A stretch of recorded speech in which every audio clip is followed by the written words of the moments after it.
Victor 3, hold the air. I see the subject inside. Looks like he's got a gun in his hand, and he's pointing at the clerk. Coz, I've got the south covered behind you. Watch the crossfire. Running southbound, Rob. He's coming right at you. All units, Victor 3, Victor 5 are fighting with one. Hold the air. Victor 3, slow down. Subject in custody. Firearm recovered. Copy that. Command clear. Subject is in custody for the robbery. Firearms recovered. Hey, I'm Rob Forbis. Seated to my left, as always, the one and only John Cosme. How you doing, brother? Coz, welcome to the Holy Air Podcast Studio, man. We retired from Lansing Police Department after 25 years of service, and by choice, we never took a promotion.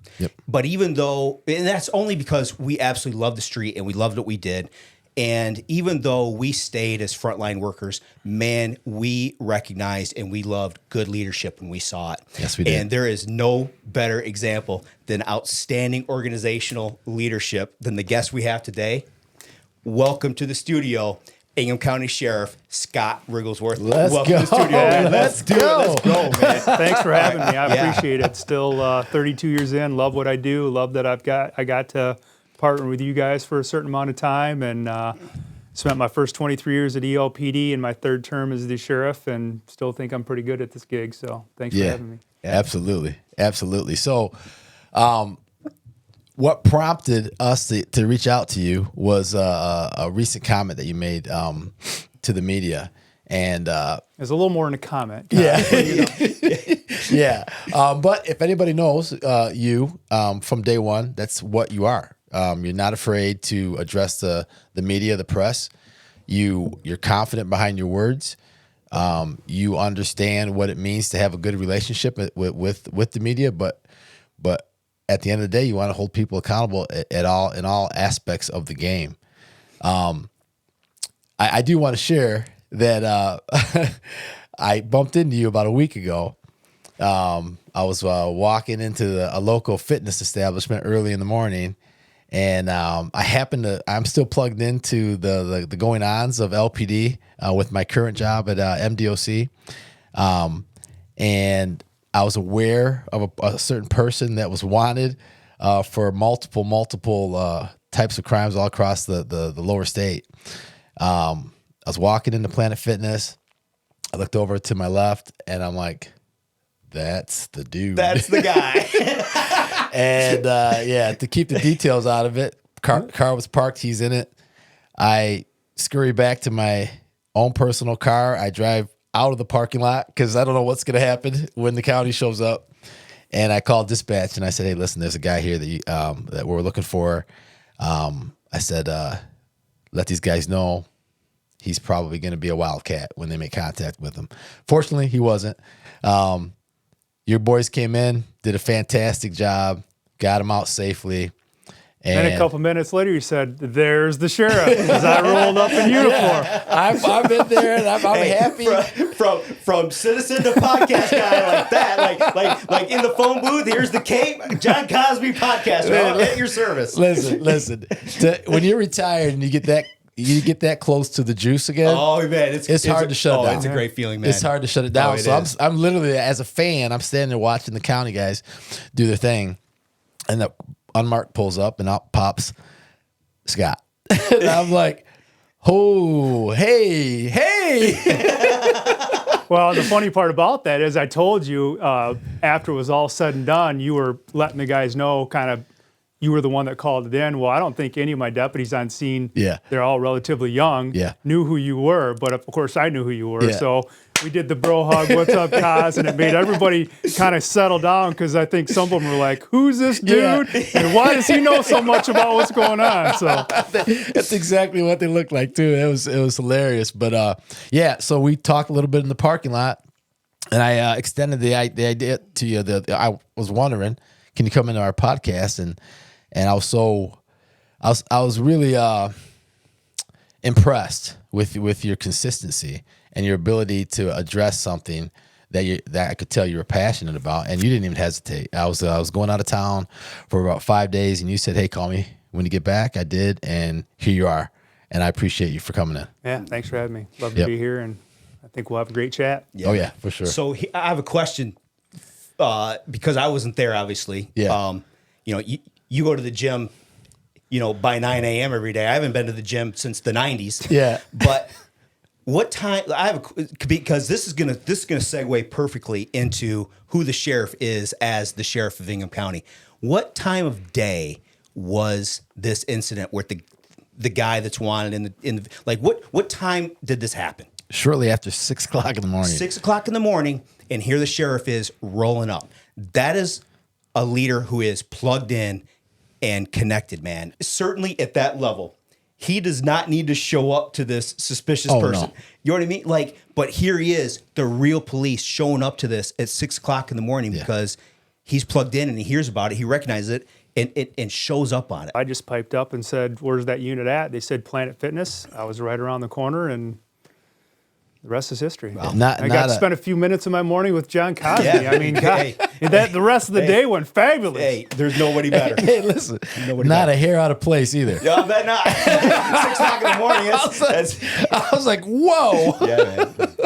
That's awesome. Yeah, so that's what prompted all this, and we'd love to have an extended conversation and get a little more in depth about the responsibility of the media and how it pertains to maintaining a good relationship with the people that we serve. Yeah, and we can get that to a minute, but I'd like to add, I wear my uniform about 70% of the time, and I still respond to calls. Like I said earlier, I think I'm still pretty good. I'm still a pretty good cop 32 years in.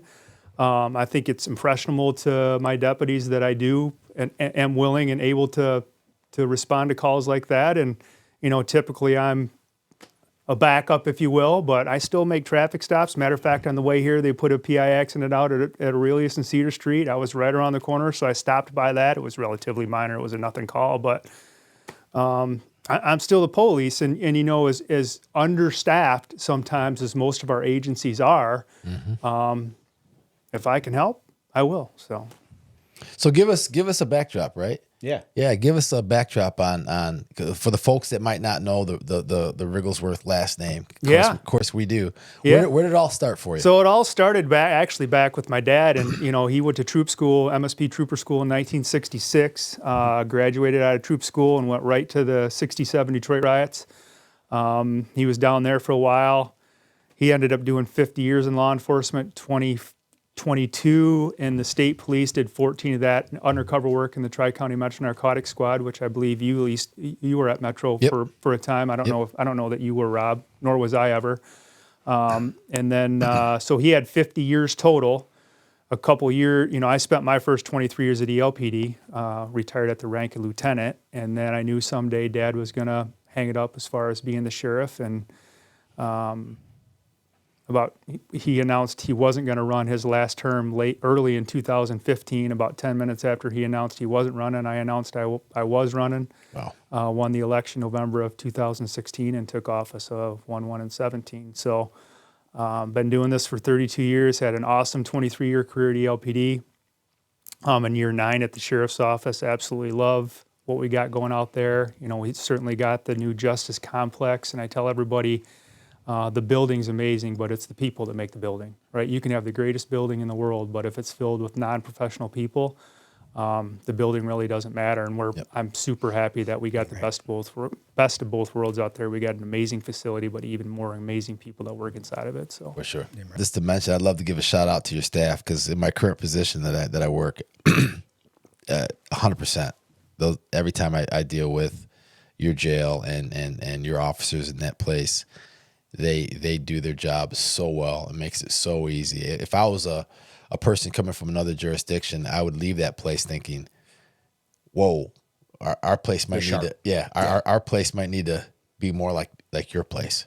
So that's 100% sure. That is what is going on in that place. It's a beautiful building, and currently you have the right kind of people in it, for sure. Yeah, not to exclude your chief deputy, Darren Southworth. That's right. Yep. I mean, because we have known him since our first days at LPD, working with him, and you're super fortunate to have him as your right-hand man out there. I tell people all the time, it's an amazing position for me, the sheriff, to be in, when the undersheriff and the chief deputy at the Ingham County Sheriff's Office, Andy Bauck's the undersheriff, Darren Southworth is the chief deputy. the two greatest leaders I've ever had the fortune to work with. It's awesome. They just happened to work for me at this time, but I've learned so much about leadership from both of those guys. They're both amazing people in their own rights. We talk a lot about energy, and I hate the phrase, it's a marathon, not a sprint. In this profession, I think you should be sprinting every single day. And I can promise you all three of us, the sheriff, the undersheriff, and the chief deputy at the sheriff's office are sprinting every single day to make sure we're protecting and serving like we should. And making sure we're cultivating that culture inside of our four walls to make sure we're doing what we need to do each and every day. You know, if you're not doing that, you start to get complacent. Complacency kills in our profession. We know that, literally and figuratively. Absolutely. And, you know, my sprint isn't as fast as it once was when I was 22 or 23 years old. I'm 54, going to be 55 in a few weeks. But I'm still sprinting every single day to make sure that we're doing what we need to do to serve our community. That's awesome. So you get in, you start position as sheriff. And up to this point, and from the starting point to this point, I know that there's been at least, 2 or 3 like public comments that, and I know you've made way more than that, but 2 or 3, maybe 4 that really stick out to me. I know that when you first got there was a little bit of a issue with evidence and property. And I remember that public comment that you made, and I was super impressed about the accountability factor and how you explained how that was important, and that you were the one now in charge of that, and then you were going to take responsibility and make the changes so that it doesn't happen again. I didn't create it, but I was in the role now to fix it. And more importantly, to make sure it never happens again. So I don't know if you want to talk about that a little bit, or I can talk about it. I mean, that was a thing that came out publicly in 2016 during the election. Sometimes these happen during the election, and you know, it was a years-long, basically tracking issue at the sheriff's office that just simply wasn't done. And it created a big stir publicly during the election. It created a lot of angst inside of our organization before I was even there. Ended up winning the election in November. And then I had been briefed along the way, because especially after the election, I mean, I knew I was going to be the sheriff, but I wasn't the sheriff yet. So I was in the know as to how big of a deal this was, and how big of a deal this was going to be for me as the sheriff, and for me to fix. And I say me, the collective me, right? But as the sheriff, it was going to be my job to make sure our staff figured out what went wrong and make sure we never did it again. So, you know, May that went on for months. May, I forget what the date was, in 2017 was the day where I was going to stand up, hold the press conference, and say how we got here and how we're going to fix it going forward. And, you know, originally when you see these law enforcement press conferences, usually like 20 or 30 people, and you always ask yourself, who are all those people, right? Originally, I was going to have some of my administrative staff up there, maybe some other elected officials, to talk about this. And I finally made the decision, you know, for this one, it's just got to be me.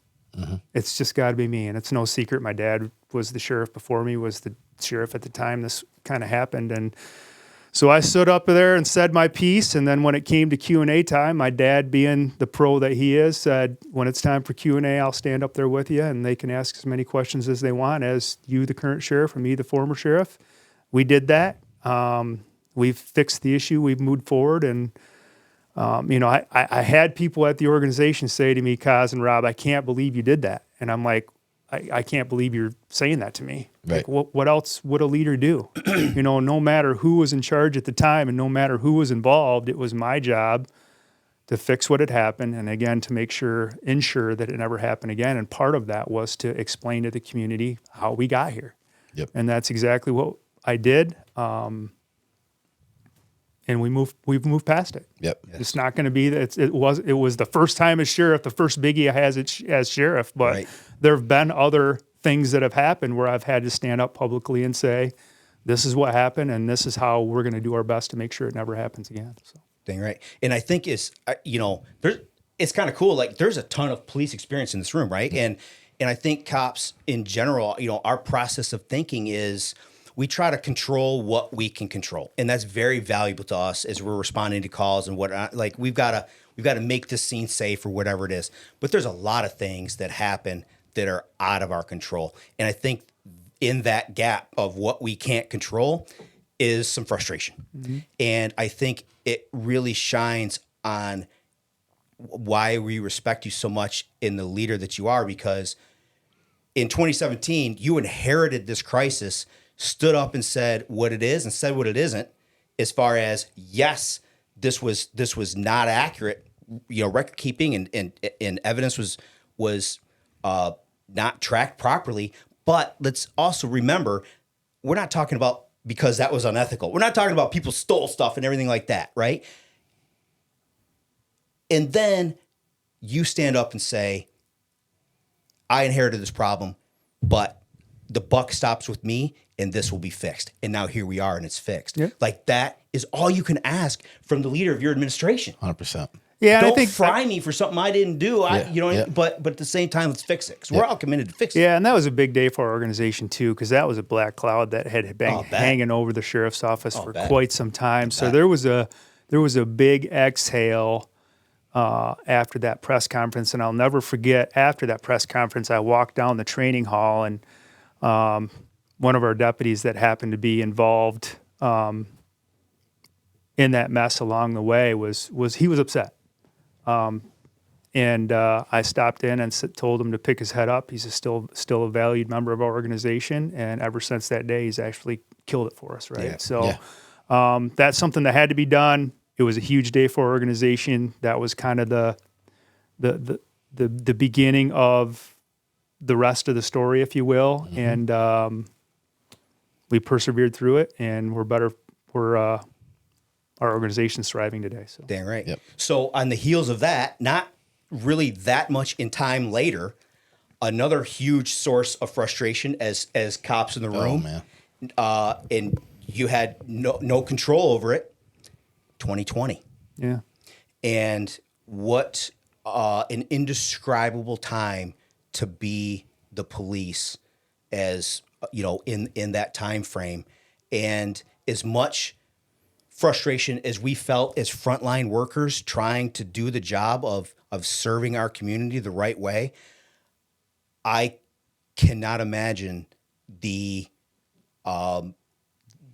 problems as the leader of the organization. Not just riots and protests and everything, but pandemic. Yeah, this is holy smokes, man! It was in the throes of the pandemic. We had an escapee from maximum security in November of 2020. I remember that. So that was on our minds. The COVID thing, I mean, people forget COVID was super, super complicated Yes. On the street, because we were having to enforce this and that, and it was just hard to keep our people safe and keep our people not sick. But I was running a jail too. And you want to talk about complications. Yes. I mean, I had a 444-bed jail that people were getting sick. Our employees were getting sick. There's really no way to socially distance in a jail, right? Same thing as a prison. So we had a multitude of complications going on at the same time. And then the issue you're going to bring up starts to rear its ugly head. So I was dealing with that at the same time as well. So go ahead. Tell them what it was. So, well, no, yeah, you're way better at this. Well, at this part of it, we were there together. Yeah, it's important. It's important as a frame of reference. Yep. That when 2020 happened and all these things are going on, you and I were on the violent crime team in the same workspace together. Yeah. So take us from there on our challenges. Well, I think every law enforcement agency in the country was experiencing the same type of symptoms, so to speak. Yeah. The media, right? In my opinion, we're all isolated. We're trapped in our homes. We're concerned about this COVID-19. Is it going to kill a family member? Or am I going to get sick? And then we have an incident with George Floyd, and there's a media frenzy and an overconsumption of an incident that people need to be held accountable for their actions. I'll never step away from that. But how it translated for us in the violent crime unit was there was this massive uproar against law enforcement. So people were more willing to challenge law enforcement. They were more willing to disrespect the lawful orders. They're more willing to do things that they may have not done had they not been indoctrinated by the message of don't trust the police. Right. And it was very difficult to navigate through all those scenarios that played out, different calls. And we're on the violent crime team. We're trying to take guns off the street. And then this is where it got complicated. 2020 and 2021 were the most violent years our police department had, and other police departments across the country as well. We would still hold the line. And I remember when you took us out to Ben Davis Park and you sat our work group down and said, listen, man, 2020 does not matter in regards to how we're going to perform and how we should come into work and do our job. We would do that, and then we weren't getting the support from our prosecutor's office. And that was disheartening to such a degree. I know your folks experienced the same thing. Another, in my opinion, key moment for you is when you decided to address that. So take us down that road, if you would. Yeah, sure. The prosecutor at the time was Carol Seaman, and she basically issued, well, not basically, she issued 2 policies from the prosecutor's office. One had to do with not prosecuting illegal guns that were found on non-public safety-related traffic stops, and I'm still not really sure what that even means. Yes. Because you can argue that any traffic stop that's lawful, that's in the traffic code, lawful in the state of Michigan, it's in there because it could potentially be a public safety issue, right? Yes. Whether it's a license plate light or a dangling ornament or a turn signal or whatever the case may be. So she issued a policy that she wasn't going to charge gun crimes that were seized or people that are arrested for gun crimes out of non-public safety-related traffic stops. Shortly after that, she then issued her felony firearms policy that basically said only under the most extreme circumstances, not exactly sure what that means either, that her office was gonna issue the felony firearms charge. And in the throes of COVID, in the throes of a very, very violent 2020, even more so, I believe, in 2021, these 2 policies were issued by our then elected prosecutor. And, I get it, guys. I mean, sometimes other law enforcement leaders who have to answer to mayors or city managers or others, aren't willing to take that risk, or maybe they're told not to, however that plays out. Yep. Maybe they don't want to ask. Yep. Or maybe they got told no. I don't know. But I do know in my position, I answer to the voters in Ingham County, and it gives me a little bit more latitude than maybe some others to be able to do that. And I've been willing to. In this case, I rallied up most of the other law enforcement leaders in the county and held a press conference. And at one of those press conferences, I described the policy as garbage. Yeah. Because that's what I felt it was. The proof was in the pudding. 2020 was violent. 2021 was even more violent. And some of that, not all of it, some of that was because, I think you mentioned earlier, the bad guys talk. Yes, they know do. what's going on. They know. And we actually had several recorded incidents of people getting guns taken off them on the street saying, ain't nothing going to happen to me because of the prosecutor. Absolutely. So, when I started hearing that, that's when I felt I needed to step up and say something. And I did. And how much things changed is up for interpretation, but certainly thought it was something that needed to be said, and I said it. Yeah, it was necessary. It was necessary. Yeah. I pulled a guy over. I pulled a guy over the day after that was made public, and that's literally what he said to me at the door. Now, mind you, we're in the violent crime team, so we're operating off of best information. We've got a little bit more intel on the folks that we're dealing with. Legal stops every time. Before I even could make it to the door, what did you pull me over for? I gave him my name, explained why. You can't do that anymore. So that's how quickly, right? Opportunity is what criminals are looking for. And when you have someone in a position that where the responsibility is to just interpret the law, you know what I mean? And to make sure that you're effective in that process, not to get politically involved, not to have your ideology consume your thought process and ignore the words that are coming from your sheriff, the words that might be coming from the community. I thought it was timely. I remember when you did it. I was hooting and hollering. I do too. I remember I was like, yeah. I think I was at home running around like, yeah. You know what I mean? Because, you don't get to say that, as freely as you were able to say it. And I thought you said it very respectfully too. 100%. And you always have. I mean, from the first situation with the evidence and to that situation with Carol, I think a fair discussion has to be had. Whether you're on the A side of that discussion or the B side of it, we have to be able to have conversations that make us uncomfortable, and we have to be able to admit where we need to improve. And I think that's always been what your goal is when you make these public statements. Yeah, and I think the important thing to note, reference those conversations, is the press conference wasn't the first time we'd had these conversations. I mean, us as law enforcement leaders had several different conversations with the elected prosecutor at the time, some on our turf, some on her turf. Not that turf necessarily matters, but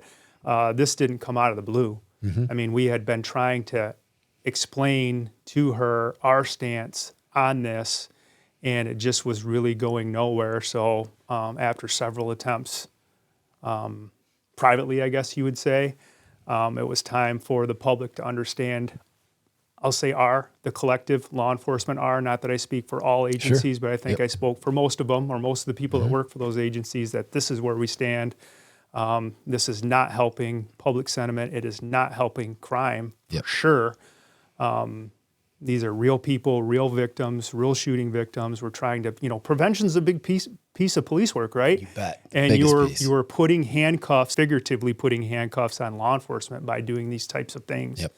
And emboldening people that are thumbing their nose at the system along the way, and I just couldn't stand for it. So. Yeah, and I got an example, and I want to make sure I explain this correctly, because I don't want to suggest anything overtly, but we know that past behavior sometimes dictates future behavior, right?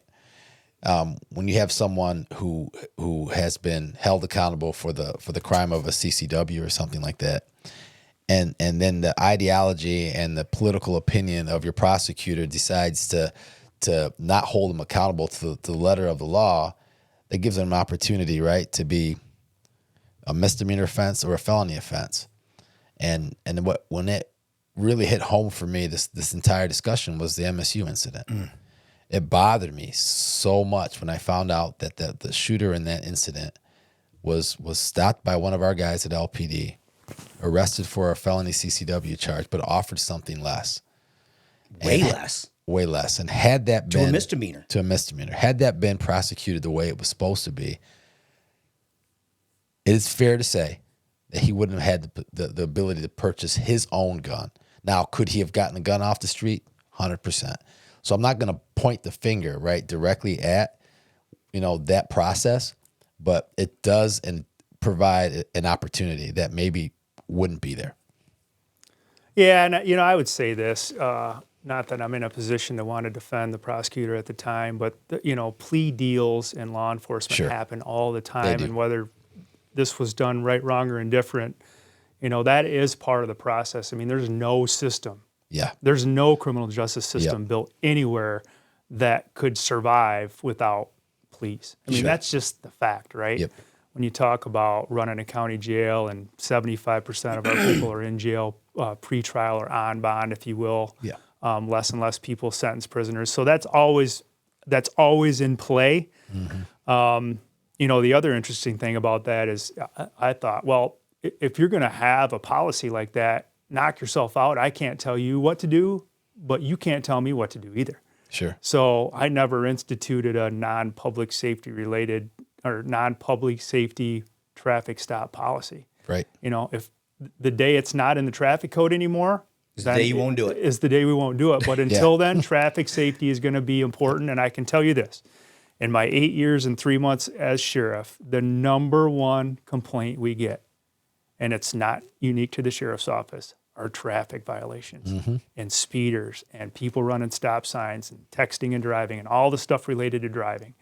Everything else is second to that. And then to just back off on even being able to do some of that. Yeah. And I can't tell you how many times we've taken guns or arrested warrants or got dope or found a murderer or found a serial rapist on a very simple traffic stop that some deem non-public safety related. Well, I think if they're legal, they're all public safety related, and you never know what you're going to get.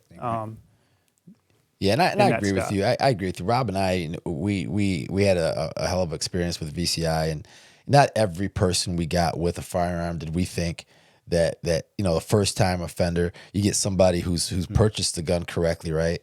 They've registered it, they just haven't got the CPL. And do I think the book needs to slam on their hands? No, I don't. And so I'm not suggesting that the MSU shooter wouldn't have had the opportunity to do what he did.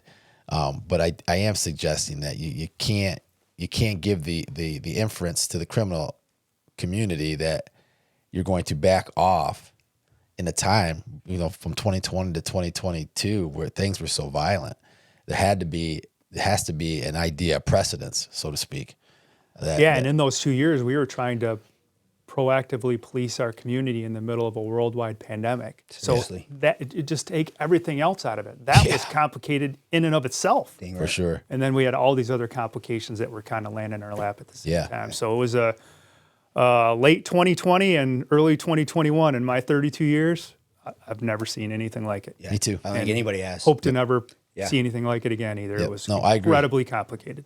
I agree, but Robin, to your credit, things that we mentioned as before, you inherited the crisis with the evidence thing that we touched on in 2017. You had that came to you, couldn't really control it, said this is going to be fixed. Here you are.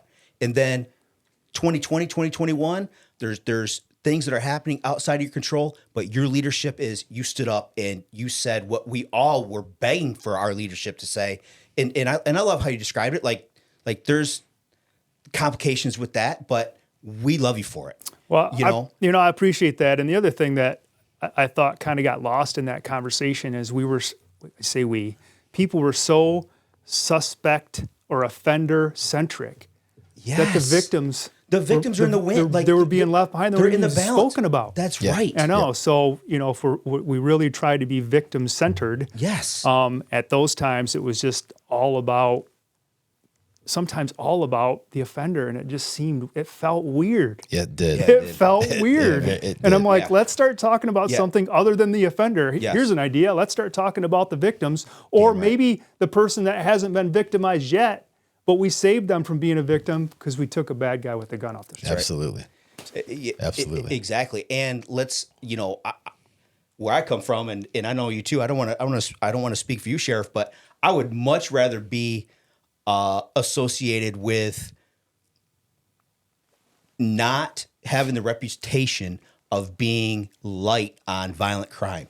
Right. I don't want any that does not have a good flavor to me as someone who is vehemently passionate about everything that we can do to reduce violent crime. I don't want to be doing everything I can do just to let them off the hook. Right. For sure. I mean, come on. Yeah. And there was other incidences too with that particular prosecutor that were, you're like, what's going on here? That it was unfortunate, right? It was unfortunate that we didn't have that kind of leadership out of that office. We definitely do now. Oh, you ain't lying. We definitely man. do now. Oh, and man. John Dwayne. I love the job he's doing. He's no nonsense. He understands what that position means, what that position's supposed to do for our community. Love the work he's doing. That doesn't mean John and I agree 100% of the time. Of course, yeah. That's all right. So yeah, that's a great point, and not strictly from how he's running the office, but we've seen gun crimes and violent crimes steadily decrease under his leadership, and there's a lot of other things going on to impact that as well. But certainly one of the things that's impacting it is his stance on violent crime and getting guns off the street. Yeah, and the common thread between John and Carol, right? Both of them cared. Both of them cared deeply, right? But you do have a responsibility as the prosecutor of the county to make sure that you're there's laws on the books. Let's use these laws on the books. Let's not blend in an ideology. Pick and choose which ones we want to enforce and which ones we don't. Yeah. There's things in place that there's a lot of the mechanisms in place that can help people post a terrible decision. And that's a slippery slope. I've said that before. When you have a seated elected official that sits squarely in the executive branch, but that person decides to pick and choose which laws they like and which laws they don't like. I mean, there's been some local law enforcement leaders that don't exactly love the new gun laws that went into effect on February 13th, 2024. And, they've openly said, I'm not going to enforce those laws. Well, I would make the same argument, that we're in the executive branch and we don't get to do that, because once you start doing that, like I said, it's a slippery slope. And what's next? If you want to affect change in what's statute, then you have to go work in the legislative branch, right? Yeah, you can't absolutely. do that from the executive branch. Right. At least that's my opinion. Yeah, no, I guess you kind of can, but I just think it's not a road I ever want to go down as sheriff. Yep. And as long as I'm in this seat, we won't. So yeah. So let's move forward to the third example of your willingness to go in front of the camera and express something and say things that need to be said. Most recently, the situation with the officer-involved shooting. If you want to take us down that. Yeah, I'll back up and set the stage if we can here for just a minute. I was the PIO for East Lansing in 2015 and 16, and I loved that position. I love still doing it to this day. A lot of cops don't love being in front of the media. I happen to like it. I happen to think I'm pretty good at it. And during those 2 years, I really learned how easy it was to have a good relationship with the local media. And I tell sheriffs and other police chiefs this all the time. There's two simple things you can do to have a good relationship with your media. Answer their phone and say sure. And if you can't make time for them, call them back and tell them, not today, maybe tomorrow. Or if you can't make time for them, find someone in your organization that's good at it, they can. Yep. It's really that easy. Yep. And so I started doing that when I was with East Lansing and rolled it out for my last 8 years. And I think you will find, if you call any media member around here, who's the most accessible guy that makes time for the media, I would say I would be in their top whatever. Because when they call, I answer the phone and I try to make time for them. They're a partner of ours. Yes, they are. Always they have to be. They have to be. We want them to be, right? And so I've been open, accessible. I feed stories all the time. Most of the positive police stories are fed to the local media. I mean, sometimes they come up with their own, but a lot of times this is us reaching out and saying, hey, please cover the story. It's a good media story. Or maybe it's not even a good one. Yeah. It might be a controversial one, but it's something as leaders we got to get out in front of, right? So I've done that for the past 8 years. But you talked about 2020 and 2021. There was a lot of anti-police sentiment around. Didn't love at times how media in general, some of our local media partners covered our profession. I struggled with some stuff that was put on the digital platforms. I struggled with some stuff that was run over and over and over and over and over and over, day after day, sometimes weeks at a time. And I've had these conversations with middle management along the way. And so I've established a lot of personal, professional relationships. I understand that a lot of times the anchors, almost all the time, they're not writing the stuff they're reading. They come into work and they read what somebody else wrote for them to read, right? It's not their thing. Yeah. A lot of times the reporters will have their own stories, but there's a check and balances in what gets reported and how it gets reported in that as well.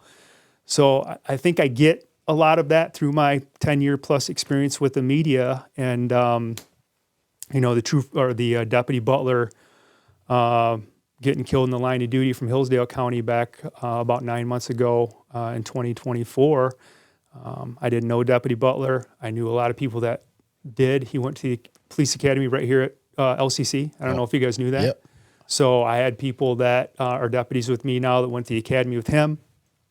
Didn't know Deputy Butler, met him at his graduation. The next time I heard about Deputy Butler was the day he was tragically murdered by a coward on a traffic stop.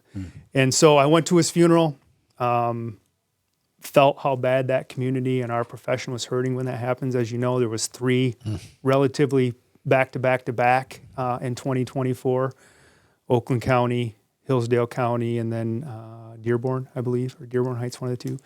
And so anyways, that kind of sets the stage. I pride myself on my relationship with the media. I think I've earned trust with the media. I've tried to have these conversations about how sometimes they negatively portray our profession. And let's just say it, right? The more you hear the negative stuff, that seeps into the public trust of our profession. It just does. And especially when you hear it over the course of many, many weeks or years or whatever the case may be. So anyways, long story short, the AG made her ruling in the press release that they released. It said there was going to be no criminal charges for the troopers. I hated that headline, frankly, when I saw it. And then on top of that, I heard the word allegedly put in front of Deputy Butler's killer. And that was just kind of it for me, right? I had to say something. I got up and did a 4-minute no press conference. We posted it on our social media, and it blew up. And it should blow up. And it blew up with people saying, exactly. Before you said anything, my wife and I saw that article, and we both had the same reaction that you did. We just didn't have a voice. Thank God you did. Thank you. I said my piece, and really, if you want to get down to it, and I said this on 1320 WILS on that Monday morning when I was on Mike Austin's show, I'm just asking for when the situation presents itself and the media can, let's show our profession a little bit of grace. I understand a lot of these OISs or these dynamic encounters come with controversy. I get it. And if there's any controversy associated with it and you want to stay in the middle, I get it. But to me, this was the perfect time where they could have dug into the press release and picked out some other words other than no criminal charges for troopers who were heroes that day. And in my opinion, that's how they should have been portrayed in the media. And then the word allegedly really kind of tipped me over because there's nothing allegedly about who Deputy Butler was killed by. Right. And so my message is really next time. Next time, instead of just cookie cuttering these headlines from some other agency, dig into these stories a little bit. And if there's a way you can show our heroes a little bit of grace along the way, a little of that will go a long ways. And that's really all I'm asking for, and TBD whether that happens or not. Yeah, I mean, we're talking about something that's already at a disposition point, right? And they're still using words like allegedly. You know what I mean? Yeah. So it's like it doesn't make any sense. I do know what you mean, Coz. Yeah, I know exactly what you mean. But as we sit there talking about it, I'm getting a little pissed. You know what I mean? I'm like, yeah, that poor family, right? When they read this, it's like, what is there any suspicion? There's no suspicion in this. The AG's looked at it. It's come to a disposition. It is what it is. It gets to the point like, what is the responsibility of our media platforms? Is it to provide the information as it is and at the disposition point, or is it to persuade? Is it to persuade or to try to trigger? Because we know what social media platforms are all about, TikTok and all this stuff. It's just wild stuff, and people are just looking for views and for whatever. A little bit of shine goes a long way, but the truth goes longer. The truth is what matters to that family. The truth is what matters to all the effort that was put into that whole thing.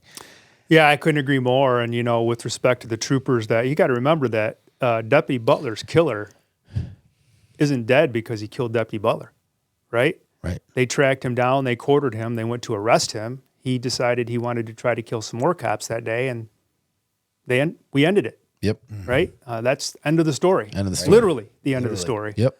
Well, should have been, kind of, sort of, but wasn't. Fast forward 9 months. And I understand, the media is a business. They've got a job to do, and sometimes we're going to disagree. And for me, as the sheriff, this was never personal against any person at any station. It was personal to me because I'm a law enforcement officer, and I think it could have been, the end result could have been covered better. Both stations did a great job of covering Trooper Butler's sacrifice and the day he was tragically killed and his funeral and all the things that went on in that community, right? So they both did phenomenal on that, but closing that loop, right? You got to close that loop, and I just hope next time if a similar set of circumstances presents itself, the words you use and the words you choose matter big time. Yes, and if they can choose a few different words to describe what the heroes did that day, I think they'll be better off for it. And with respect to this thing blowing up, I didn't expect it to I knew it was going to be impactful here locally, but I didn't think it was going to have anywhere near the reach it did across the state and maybe across the country to a certain extent. But to me, that kind of feels like maybe this had been percolating with a lot of our community for a while. And then I finally said what I said. And, my hope is that I at the sheriff's office can continue to be partners with our local media. I can tell you an example today. We had significant weather last night and had multiple sightings of tornadoes. I think the National Weather Service is in to determine today whether those were actually tornadoes or straight line winds. Unfortunately, we lost an Ingham County resident in Stockbridge Township. Tree fell on the house, damaged the house, injured him while he was in the house, and he ended up passing away on his ambulance ride to the hospital, and the media caught wind of that, both 6 and 10. And I turned around both those stories absolutely as fast as I could as soon as they asked. They wanted confirmation. I had to do a little bit of digging through the center and responding units. I did that. And as soon as I can get them the answer, I got them the answer because I know that they want to put that up. Yep. They want to report that. That's what they do. And so I facilitated that as soon as I could. And to me, that really shows, and I've said publicly, nothing's changed on my end. I'll still be open and accessible to the media so you can do your job. I just hope they are willing to stay open and accessible to me so at times they can do their job a little bit differently or a little bit better, I guess, whichever perspective you want. And let's not forget here, we're all adults, okay? If I've been in a dedicated, loyal marriage with my wife, Kendra. I love her to death. She's my best friend. If I told her in the beginning of it, right there when we got married, yeah, all the vows are cool, but I am above critique or criticism. You good with that for the next 45 years? I need to be critiqued. I need to have some criticism in order to improve. The media should be ashamed of themselves if they take the position that they can't be criticized or critiqued. That's where the growth happens. That's where you learn how to be better at what you're trying to do.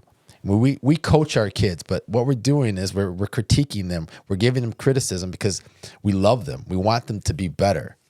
And if we have to receive it, we take it as parents, right? Because sometimes we're not always right. And that's the grace that they should allow you, right?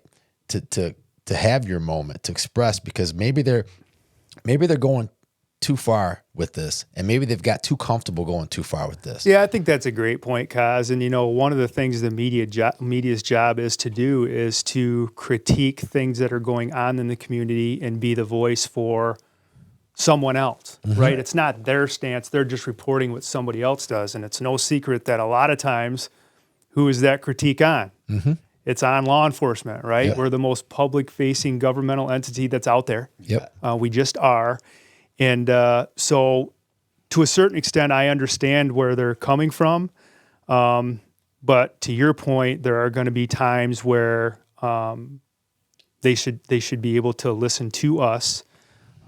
Again, it's not personal. It was never personal. And I can tell you this, as many conversations as I've had with middle management about this issue, I can tell you the ones that never knew what was going on were, for the most part, the anchors and certainly the reporters. Yeah. I mean, I could talk to any reporter today and they'd be like, this was completely out of left field. I had no idea that this was ever a thing. Well, it's because it wasn't my thing with you. Yeah. You're a reporter, you're an anchor, you're reading what somebody else is saying. And so I'm getting a little bit of wind that maybe I lost some friendships over what I did a couple of weeks ago. But if that's the case, then I truly wonder how good of friends maybe these people were to me. And I don't regret or take back what I said, because I just don't. I think it needed to be said. So, well, I think that your stance on it was very well said on your part. And the clear message to us is Sheriff Wrigglesworth does not want war, but we should be able to improve this.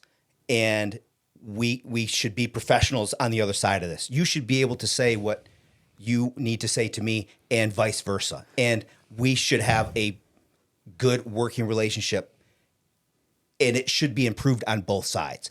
That was the message that I got, and it you couldn't be more clear about it. Yeah, and I think we will. You know, there's a rough patch going on here. There's some people that are tipped over about what I said or kind of how I said it. That's okay.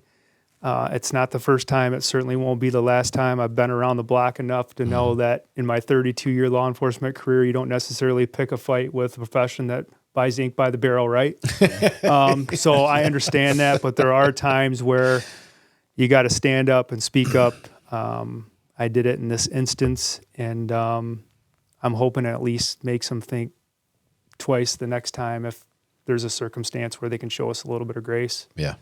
Then do so. And that doesn't mean they don't cover good police stories. That's really not what this is about, because they do. Yep. They cover a lot of good of the good stuff that we do on top of much of the negative stuff that people allege we do. Or every now and then, our people step on it. Yep. We hire from the human. We hire from the human race, and humans are inevitably flawed, right? 100%. The personnel issues are the things that keep me most busy as the sheriff and other administrators as well. So,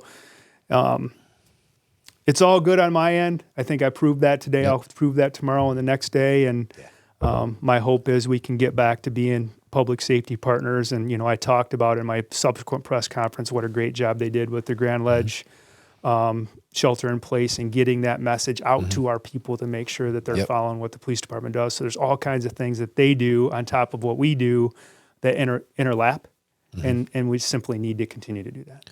The one thing, as we get to the end of the explanation of that, of your press conference, the one thing, a buzzword that came out right during 2020, and it was kind of like levied against law enforcement because we didn't do it enough, is transparency, right? They want transparency. They want transparency. I think you epitomize transparency, and I think moving forward, your relationship is going to be improved because you are transparent and you are available. And I think that's what makes you work. I think that's why you have the committed employees that you do. The brand name of Wrigglesworth means something in this state. Right. And it's because you're available, and it's because you're transparent, and because you're brutally honest. And I love you for it. Yeah, man. Yeah. I don't know if I'd use brutally honest, but I'm honest anyways. I mean, I can navigate, negotiate, Again, the words you use and the words you choose matter big time. That's actually a phrase from Under Sheriff Andy Bauk. But I can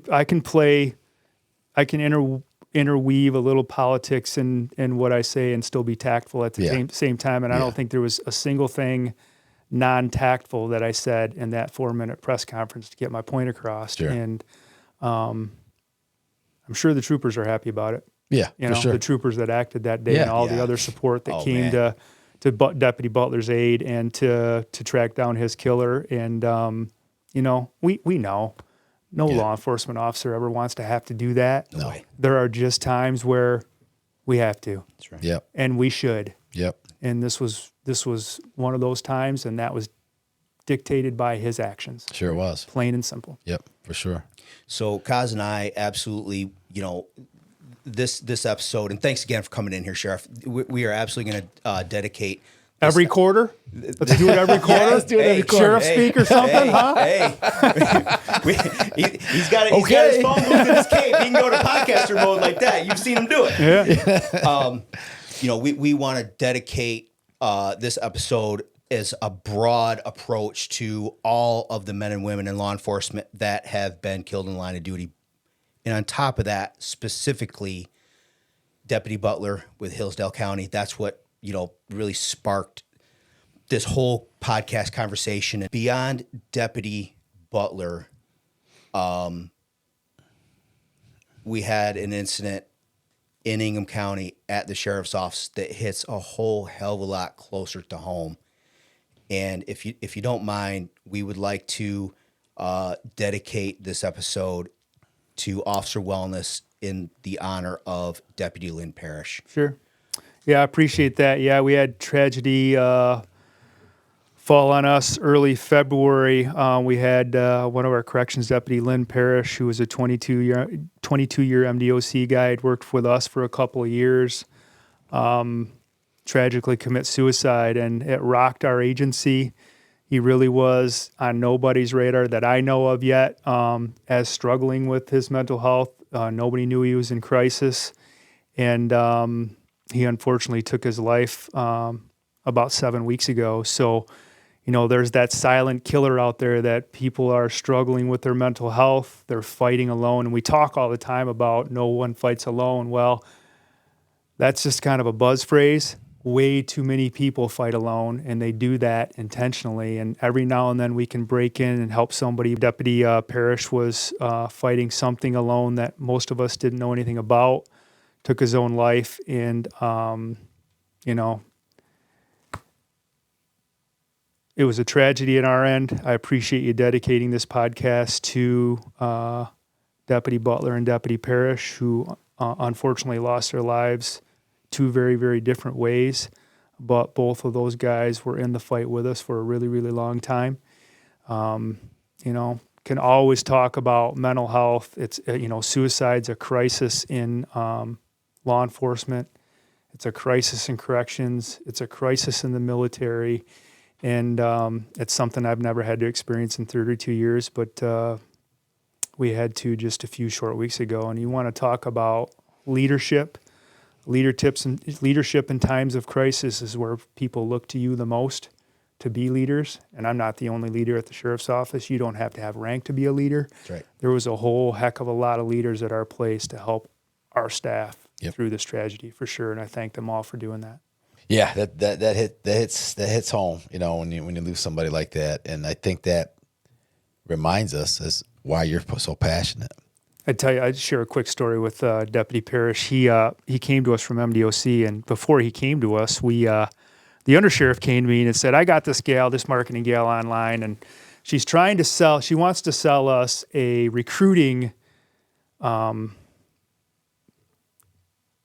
strategy at the Lansing Mall, and they have these kiosks strategically placed in there, and they're all lit up, and she wanted to sell us Ingham County Sheriff's Office, come work for us, with a QR code that you could just scan in, and then it would take you to our website, and you could apply. And so the undersheriff told me how much, and I'm like, well, I don't know how many people go to the Lansing Mall anymore, but, it was a relatively small number. He's like, I want to try it, and even if it doesn't get us anybody, at least it shows that we're trying to recruit. You know where the story's going, right? Never expecting that this is going to go anywhere. Well, we onboard Lynn, and one of the first things the undersheriff and I do is we meet with every employee for an hour so they can learn a little bit more about us. We can learn a little bit more about them outside the profession. And then we walk them through what we expect as far as missions, visions, and values at the sheriff's office. And we spend a good hour together. And at that hour, I always ask new employees, what led you to us? And so Lynn at the time's like, well, my church is attached to the Lansing Mall. And I was walking through, doing my walk one morning before church, and I passed by your kiosk, and I'm like, no way. It worked. And he's like, what do you say? Why do you say it like that, Sheriff? And I'm like, you made the impossible happen. He's like, what do you mean by that? So I told him that story. And it just so happened that the undersheriff at the time couldn't be at the MBV, so it was just me and Lynn and I think one other deputy that were onboarding at the time. So as soon as I got out of there, I called Andy, and I'm like, dude, you're never going to believe this. We got us one. And so I say this in all sincerity. It was the best $500 the sheriff's office ever spent with respect to recruiting, because it got us to have Lynn Parrish be a part of our family for 2 short years. That's fantastic. Yeah. That is fantastic. Yeah, I've been there. I've been in a tree blind hunting out in the woods. It's like, this is a terrible spot. I'm not ever going to get anything here, right? And then magic happens. Magic right? happens, yeah. The Lord works in mysterious ways, that's for sure. Absolutely. So. You want to talk about the 100 Club? I know that. Well, you should talk about the 100 Club. You're on the wall of fame. I'm over here like, Oh, that's dirty, bro. That was so dirty. Wait. Oh, you don't have one? I don't have one, dude. Oh. Yeah. Why don't you tell us about the 100 Club, Rob? I can fill in the blanks, Rob, when you go ahead, tell us your experience with the 100 Club. So dirty. That was so dirty. Well played. I wasn't even. I was trying to be nice, and you're taking it out. Okay, all right. Yeah. It was a good setup, but it wasn't intentional. I apologize. Got it. All good. So, the 100 Club, what a fantastic honor it is.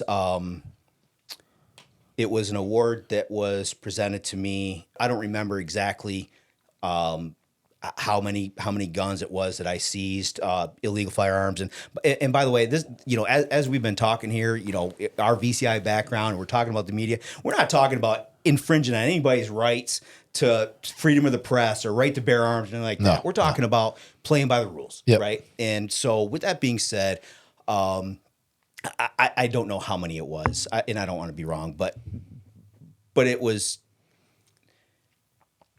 It was a pretty significant body of work. That was just because I was on the street doing everything I could do to make Lansing safer and do everything I could do to reduce gun crime. And I can you recognize that, or the 100 Club recognized that. Club, I can talk a little bit about the club. Yeah. So the 100 Club was formed back in 1984 after the tragic death of Officer Jim Johnson at ELPD. He was murdered by a man and a woman while he investigated a car theft, of all things. And at the time, the federal benefit was relatively low. The state didn't even have a benefit, but I should say the club at the time, Lansing's chief, understood that there was an immediate need for financial assistance. There were a couple other 100 Clubs in Michigan, so he decided to create the 100 Club of Greater Lansing. And really what we do, it's $100 a year to join. And what we do is we do a lot of things, but we provide financial assistance to police, fire, and EMS killed in the line of duty in the Tri-County area, and the Tri-County is Eaton, Clinton, and Ingham. Over the past 40 years, we've done that, unfortunately, 19 different times. And what we do is within 48 hours of a line of duty death, we deliver a $10,000 check to the surviving family members so they can spend their time grieving as opposed to having to worry about how they're going to make their next mortgage payment or college tuition payment or whatever the case may be. It's a great organization. I'm the current president, have been the president for the past 10 years, I think. My dad, of course, was the president before me, so I continue to follow in his footsteps along that way too.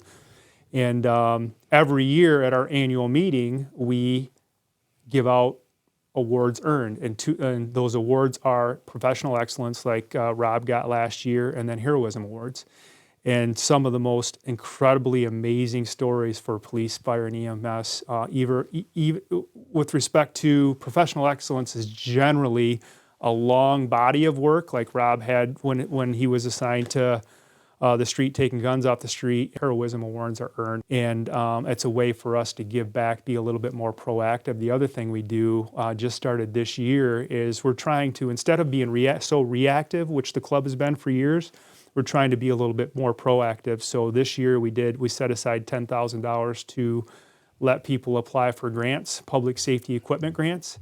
And I just doled out checks to, and we put this out Tri-County wide, Eaton, Clinton, and Ingham, police, fire, and EMS. And I was able to deliver checks as the president of 100 Club to City of Williamston. They got an additional, or a ballistic shield. East Lansing Fire got some rechargeable, programmable, syncable electronic road flares. The City of Mason got an AED, and then the Sheriff's Office got the same type of programmable flare. Mm-hmm. And we got some, they're called Night Watch. They're a light that goes on your epaulet that can protect you at night. Oh, wow. Being able to walk up hands-free to a car, and or it lights you up so traffic can see, and hopefully. Oh, wow. Very nice. So yeah, the club's great. We're having our annual meeting coming up in April. The committee just met. They've chosen who's gonna receive the heroism and professional excellence award this year, and that's something we do each and every year. So $100 to join. It supports police, fire, and EMS in the Tri-County area, and there's multiple 100 clubs in Michigan. But ours is thriving and doing good stuff here locally. So awesome. It's amazing. Yeah.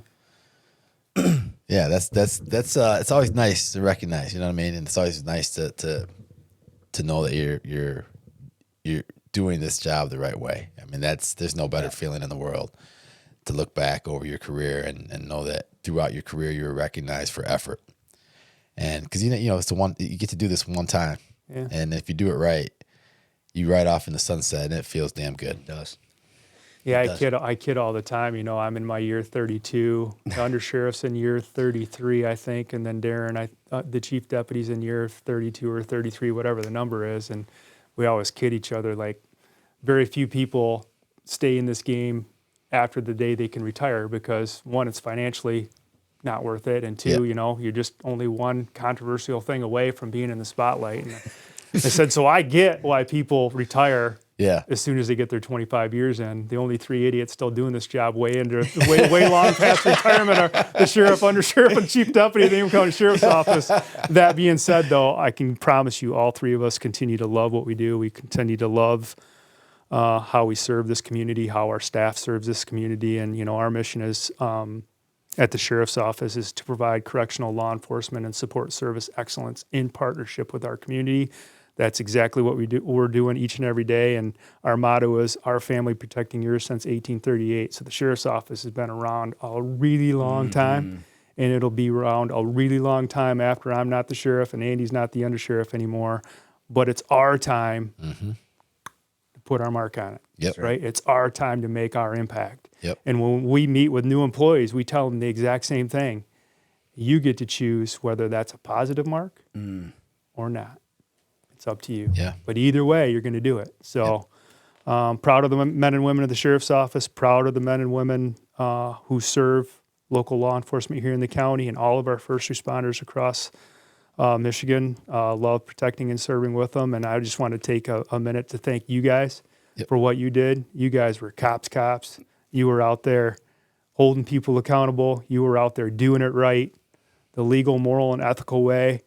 But you want to talk about two of the greatest cops that I've ever had a fortune to work with, and your reputation at the Lansing Police Department and neighboring agencies.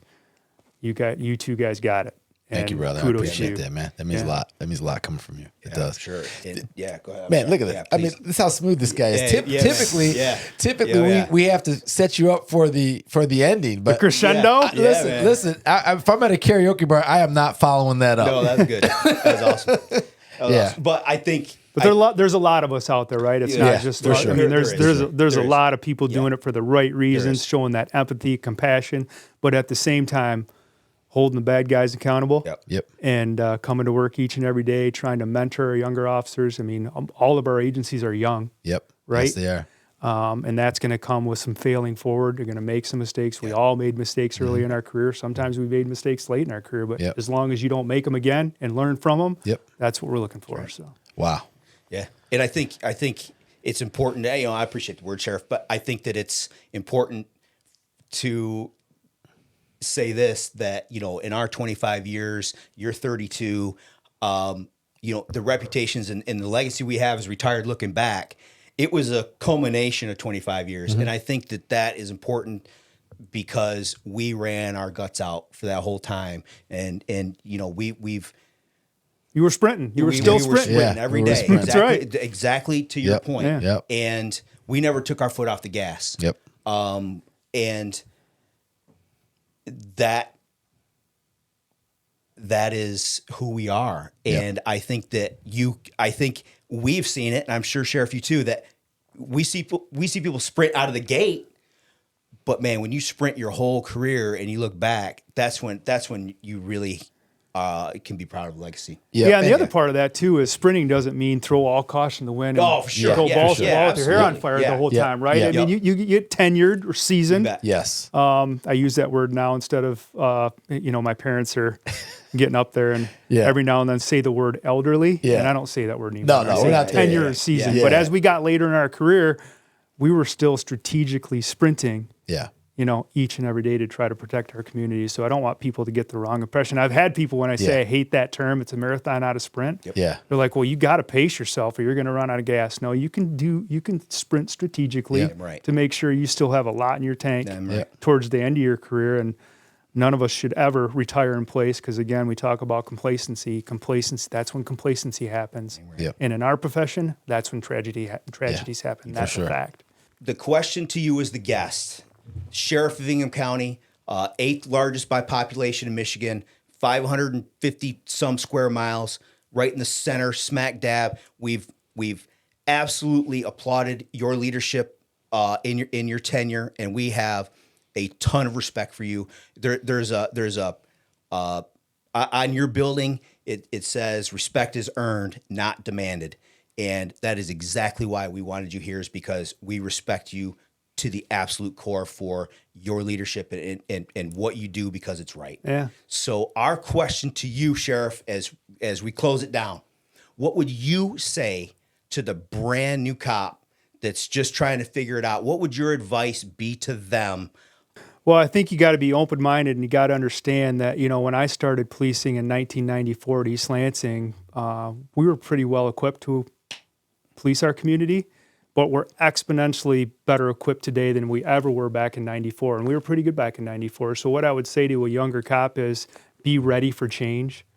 This profession is going to change a lot, and you need to be amicable to some of that, right? You don't have to applaud it all, but there's going to be change in this profession. And, there's a saying, when you walk into the employee entrance to the sheriff's office, we have a mural outside our employee entrance, and the mural says, "It doesn't weigh a lot until you wear it." And it's a picture of it's our logo. Yep. It's a picture of our badge, right? Not everybody gets to do this job. If done right, there's no more